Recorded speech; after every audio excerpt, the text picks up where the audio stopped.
होलिका, तुम? कि मुझे वरदान मिला है कि अग्नि मुझे नहीं जला सकती।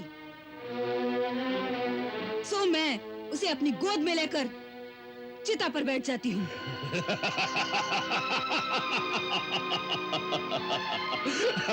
अब तो नहीं बच सकता।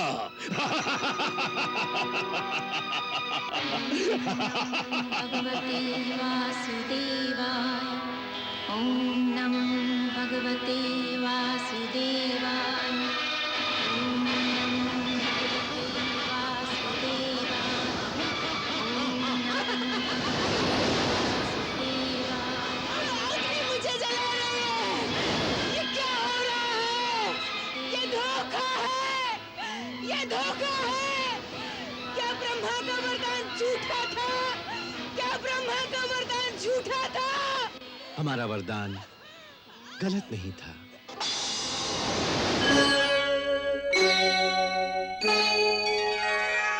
आज हम अपने छोटे भाई महाबली हिरण्याक्ष की मृत्यु का शोक मनाने यहां एकत्रित हुए हैं। इंद्र जैसे हमारे क्षुद्र शत्रुओं ने दैत्य शिरोमणि हिरण्याक्ष को विष्णु के हाथों मरवा डाला है, जिसका बदला हमें न केवल विष्णु से बल्कि समस्त देवताओं से लेना होगा। ये विष्णु पहले तो बड़ा शुद्ध और निष्पक्ष था, परंतु देवताओं के बहकाने से यह भी मायावी हो गया है और अपनी माया से वराह आदि रूप धारण करने लगा है। आज मैं सबके सामने यह प्रतिज्ञा करता हूं कि मैं अपने त्रिशूल से उसका वध करके अपने भाई की मृत आत्मा को तृप्त करूंगा। जिस प्रकार जड़ के कट जाने से पेड़ों के पत्ते सूख कर गिर जाते हैं, ठीक उसी प्रकार विष्णु के न रहने से समस्त देवताओं की शक्ति क्षीण हो जाएगी। इसीलिए तुम सब लोग इसी समय पृथ्वी पर जाओ और वहां जो लोग तपस्या, यज्ञ, व्रत और दान आदि कर रहे हैं, उन सब का नाश कर दो। जहां जहां गाय, वर्ण, वेद, आश्रम और धर्म कर्म हो रहे हों, उन देशों को जलाकर राख कर दो, जिससे देवता बलहीन हो जाएंगे। हम इसी समय असुरों के कुलगुरु शुक्राचार्य के पास जाकर उनसे समस्त देवताओं पर विजय प्राप्त करने का साधन पूछते हैं। जाओ और जाकर मृत्यु लोक में आतंक मचा दो। जाओ।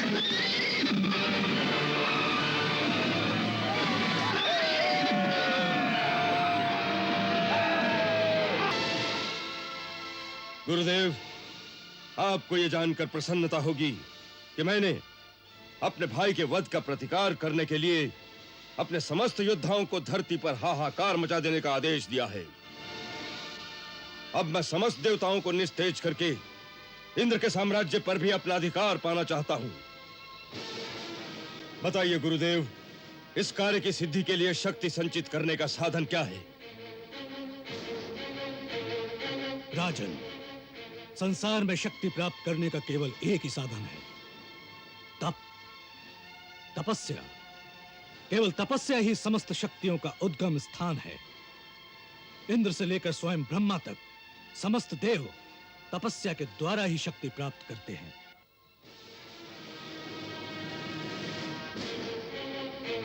तो मैं भी तपस्या करूंगा और ऐसी घोर तपस्या करूंगा जो आज तक किसी ने न की हो।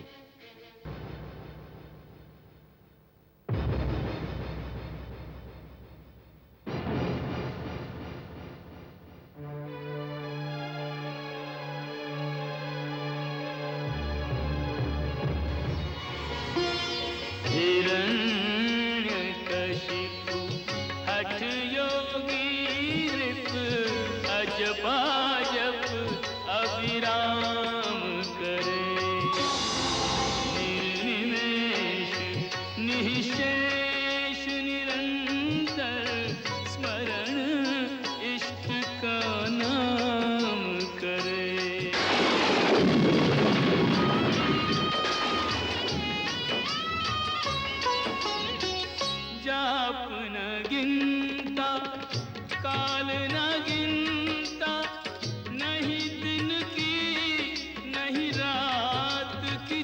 चिंता त्याग तामसिक वृत्ति तपोनिधि अर्जित आठो याम करे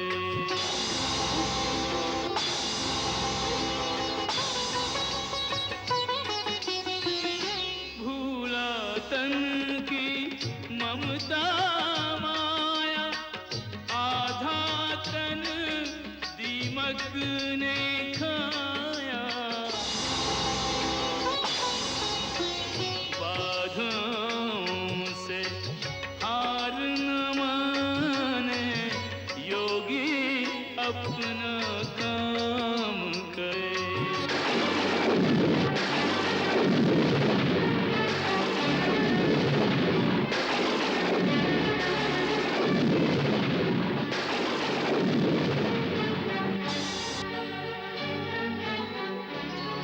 धरती डोली अंबर कांपा देख के तप घन घोर तप का तेज अग्नि शिखा सम फैला चारा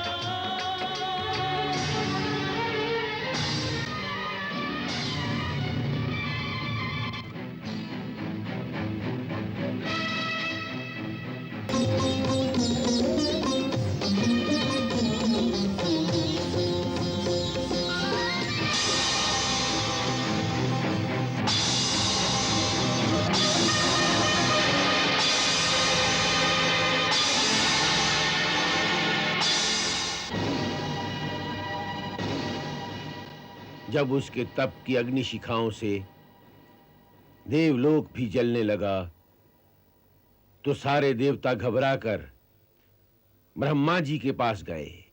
हे परमपिता ब्रह्मा, असुरराज हिरण्यकश्यप मंदराचल पर्वत की घाटी में अत्यंत कठोर तपस्या कर रहा है।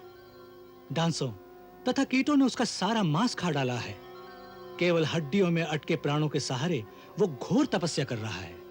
देवताओं के 100 वर्ष उसने बिना अन्न जल ग्रहण किए व्यतीत किए हैं। ऐसे कठोर तप की अग्नि को सहना देवताओं की शक्ति में नहीं है प्रभु। उसके तप की अग्नि और धूम्र ने तीनों लोगों को त्रस्त कर दिया है। कुछ निराकरण कीजिए प्रभु। निराकरण तो वरदान देने से ही होगा देवगणों। वरदान से वह आप सबका विनाश का भी वरदान मांग सकता है। किंतु हे पितामह, यदि वो इसी तरह से तपस्या करता रहा तो दैवी विधान से वो स्वयं ब्रह्म पद को भी प्राप्त हो सकता है। तब तो बड़ा ही अनर्थ हो जाएगा प्रभु। इसलिए शीघ्र कोई ऐसा उपाय कीजिए प्रभु जिससे कि उसकी यह तपस्या यहीं पर समाप्त हो जाए।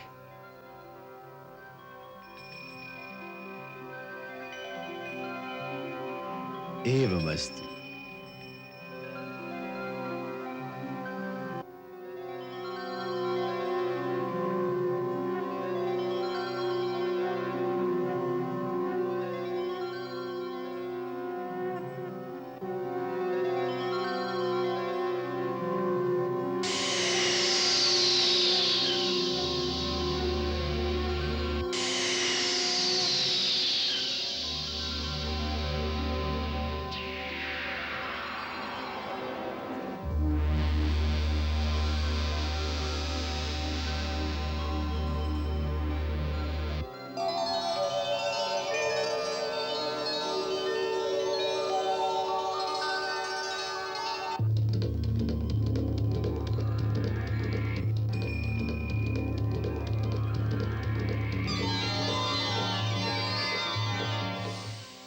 हे दैत्य शिरोमणि,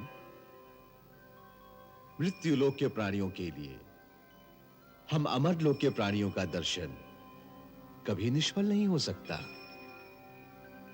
इसलिए जो इच्छा हो बेखटके मांग लो, हम अवश्य प्रदान करेंगे।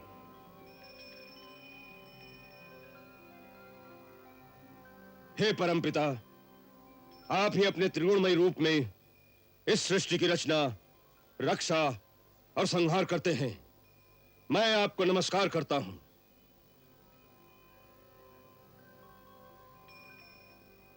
यदि आप मुझ पर सचमुच प्रसन्न हैं, तो मुझे ऐसा वर दीजिए कि आपके बनाए हुए किसी भी प्राणी से मेरी मृत्यु ना हो, न मनुष्य से, न पशु से, न दैत्य से, न देवताओं से, न भीतर मरूं, न बाहर मरूं, न दिन में, न रात में, न अस्त्र से मरूं, न शस्त्र से, न पृथ्वी पर, न आकाश में। युद्ध में कोई भी मेरा सामना न कर सके। आपके बनाए हुए समस्त प्राणियों का मैं एक छत्र सम्राट हूं। इंद्र आदि लोकपालों में जैसी महिमा आपकी है, वैसी ही प्रतिष्ठा मेरी भी हो जाए। मुझे ऐसा ही वर दीजिए भगवान, मुझे ऐसा ही वर चाहिए। बेटा, तुम जो वर मुझसे मांग रहे हो वो जीवों के लिए बहुत ही दुर्लभ है। परंतु मेरे गुरु शुक्राचार्य ने कहा था कि ऐसी कठिन तपस्या के बाद कोई भी वर दुर्लभ नहीं होता। क्या वो झूठा आश्वासन था? क्या मुझे और तपस्या करनी होगी? और तपस्या की आवश्यकता नहीं है। गुरु शुक्राचार्य ने सत्य ही कहा था। ऐसी कठिन तपस्या न तो पहले किसी ने की थी, न आगे ही कोई करेगा। हे दैत्यराज, जो वर तुम मुझसे मांग रहे हो वो दुर्लभ होने पर भी मैं पूर्ण रूप में आपको प्रदान करता हूं।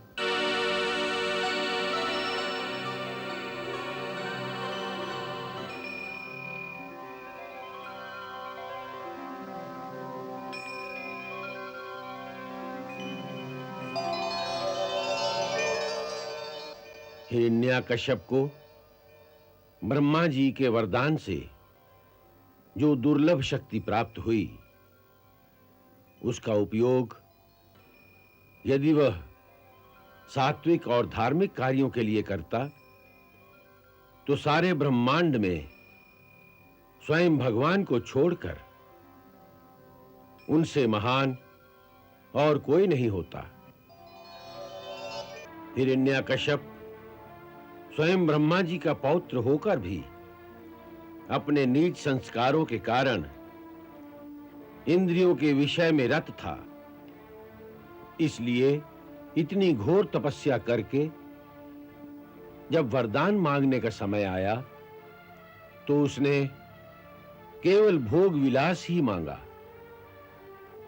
उसकी बुद्धि ने उसे अपने विकास के स्थान पर विनाश का ही मार्ग दिखलाया और अपनी अपार शक्तियों के दुरुपयोग से उसने संसार में चारों ओर हाहाकार मचा दिया। सर्वप्रथम उसने इंद्र के स्वर्गलोक पर धावा बोल दिया।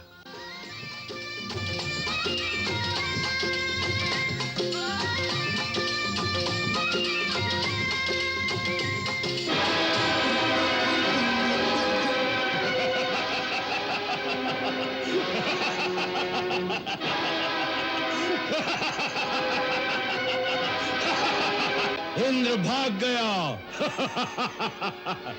देवता परास्त हो गए। अब स्वर्ग पर भी हमारा राज्य है। ले चलो ने, सबको बंदी बना लो। मैं यहाँ का भगवान हूँ। हर कोई मेरी पूजा करे। जो मेरी पूजा नहीं करेगा वो संसार में जीवित नहीं रह सकता।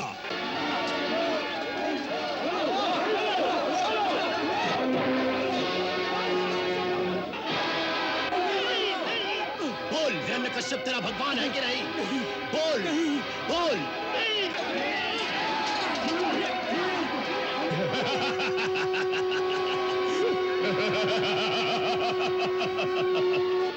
तुम सब भी मेरी जय जयकार करो। बोलो भगवान हिरण्यकश्यप की। इस प्रकार देवताओं सहित तीनों लोकों के प्राणी उस महादैत्य के आगे नतमस्तक हो गए। उस समय सारी सृष्टि में एक नन्हा सा बालक ही ऐसा था जो भगवान के नाम का निरंतर कीर्तन करता रहता था।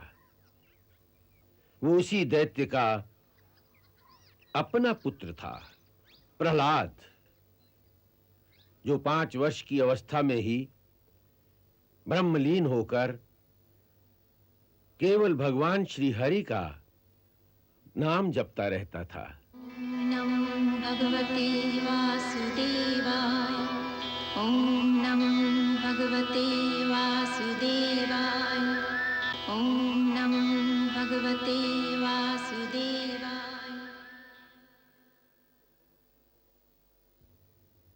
उसे बहुत समझाया, डराया, धमकाया जाता रहा, परंतु वो बालक प्रभु की भक्ति से विमुख न हुआ। जब हिरण्याकश्यप को इसका पता चला तो उसके क्रोध का पारावार न रहा। मैं यहाँ का भगवान हूँ। सारा संसार मेरे सामने भय से थर थर कांपता है। मेरे चलने से पृथ्वी डोलने लगती है। मेरी भ्रुकुटी तन जाए तो तीनों लोग कांप उठते हैं। नाग, यक्ष, गंधर्व, देवता सभी मेरे नाम की माला जपते हैं। तीनों लोकों में सभी चल अचल प्राणी केवल मेरी पूजा करते हैं, परंतु केवल तू ही एक ऐसा है जिसने मेरी पूजा करना स्वीकार किया। क्या यह सत्य है? हाँ पिताश्री, ये सत्य है। क्यों? क्योंकि संसारी भक्ति के कारण नहीं, भय के मारे आपकी पूजा करके आपके अहंकार को बढ़ा रहा है, आपको कुमार्ग पर चला रहा है।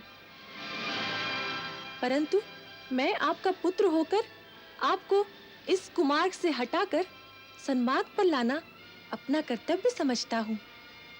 इसलिए मैं आपकी पूजा नहीं करता। तो किसकी पूजा करता है तू? पिताश्री, तीनों लोकों में पूजा के योग्य तो एक ही है, अच्युत अविनाशी परमेश्वर श्री विष्णु भगवान। मैं उन्हीं की पूजा करता हूँ। मूर्ख पुत्र, तू उस विष्णु की बात कर रहा है जो मेरे भय से ब्रह्मांड का त्याग करके भाग गया, जो मेरी क्रोधाग्नि पल भर के लिए भी सहन नहीं कर सकता। सुन प्रहलाद, विष्णु मेरा प्रबल शत्रु है।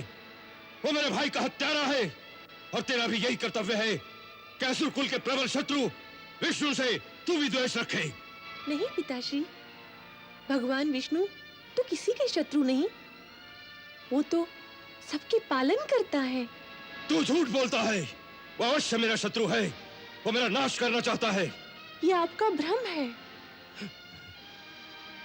जिस प्रकार उनके लिए विश्व के सभी प्राणी उनके बालक हैं, उसी प्रकार आप भी उनके बालक हैं।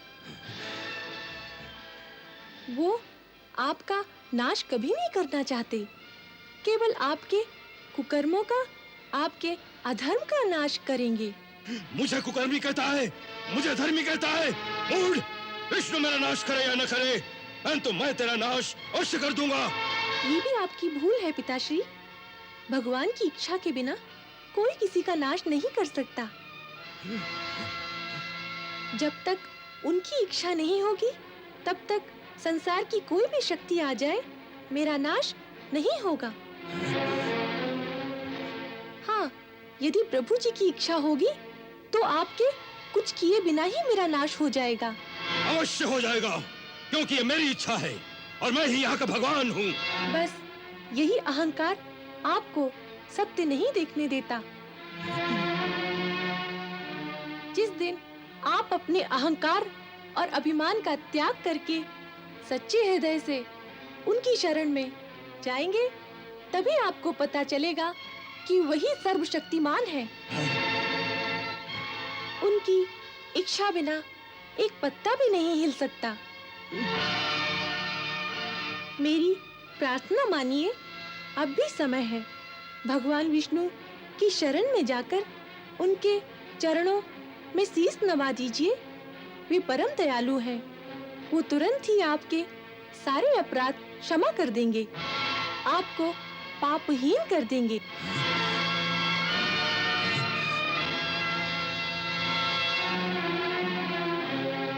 दैत्यो! दैत्यो!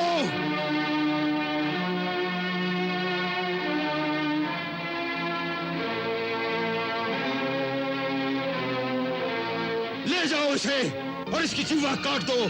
ये मुझे पापहीन करना चाहता था, प्राणहीन कर दो इसे। शरीर के जिस अंग से सारे शरीर को हानि होती हो, उस सड़े हुए अंग को काट कर फेंक देना चाहिए। जाओ, ले जाओ, और जो सबसे पहले इसकी मृत्यु का समाचार हमें सुनाएगा, उसे बहुत बड़ा पारितोषिक दिया जाएगा। जाओ, ले जाओ इस कुल कलंक को।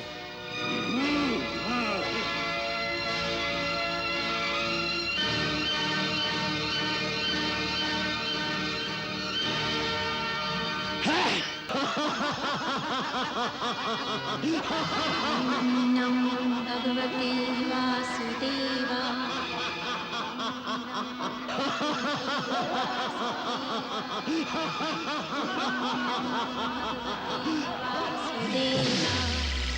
ओम नमो भगवते वासुदेवाय।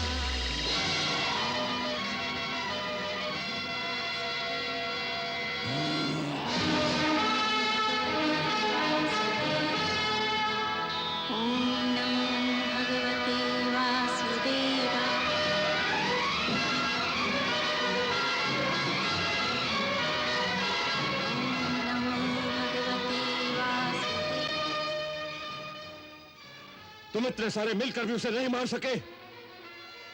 अस्त्र काम नहीं करता तो जाओ उसे पहाड़ की चोटी से गिरा दो। जाओ।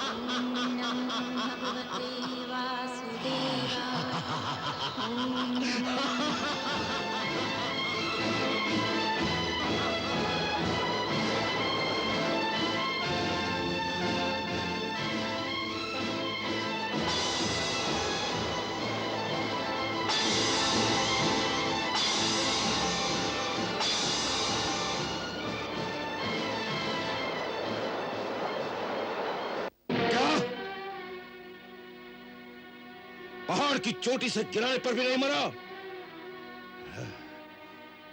तो ये अवश्य कोई मायावी बालक है। भैया, आपसे नहीं मरता तो मेरे हवाले कर दीजिए। होलिका, तुम और तुम भी क्या करोगी? आप तो जानते हैं कि मुझे वरदान मिला है कि अग्नि मुझे नहीं जला सकती। सो मैं उसे अपनी गोद में लेकर चिता पर बैठ जाती हूँ। इन लोगों से कह दो कि चारों ओर से आग लगा दें, वो अपने आप भस्म हो जाएगा।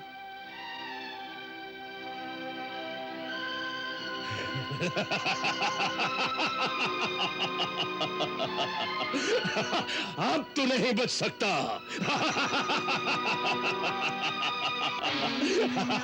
भगवते वासुदेवाय। ओम नमो भगवते वासुदेवाय। ओम नमो भगवते वासुदेवाय। ओम नमो भगवते वासुदेवाय। ओम नमो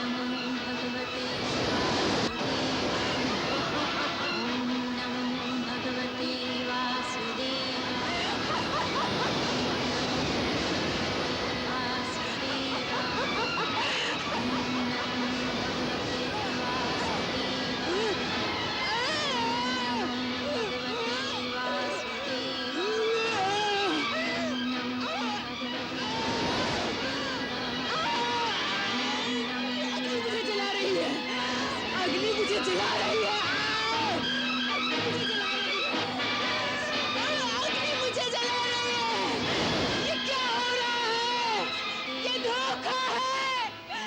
धोखा है। क्या ब्रह्मा का वरदान झूठा था? क्या ब्रह्मा का वरदान झूठा था? हमारा वरदान गलत नहीं था, तुमने उसका गलत प्रयोग किया है। हमने तुम्हें यह शक्ति अपनी सुरक्षा के लिए दी थी। यदि उसका प्रयोग दूसरों का नाश करने के लिए किया जाएगा तो वो स्वयं तुम्हारा ही विनाश कर देगी।